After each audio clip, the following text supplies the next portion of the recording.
One of the most beautiful songs na narinig ko. Oh, yeah. The reason why Vice Ganda chose Mapa for his movie and the breadwinner is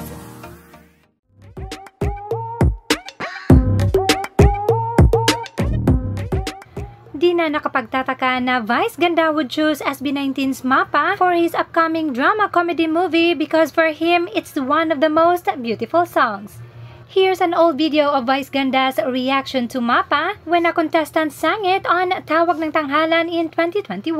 Ganda niyang kantang yan. Favorite ko yan ng SB19. One of the most beautiful songs na narinig ko. Oh, yes. Kaya sa sobrang ganda niya, hindi ko yung pinapakinggan lagi. Sumisikip yung, Oo, kanina din. yung lalamunan ko. Tapos, pag pinakinggan mo yan, hindi pwedeng hindi ka iiyak. Tapos bumababa yung energy ko. Kaya sabi ko, sobrang ganda naman to. Sobrang ganda.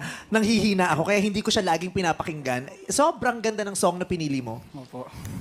Sobrang, ganun din po ako.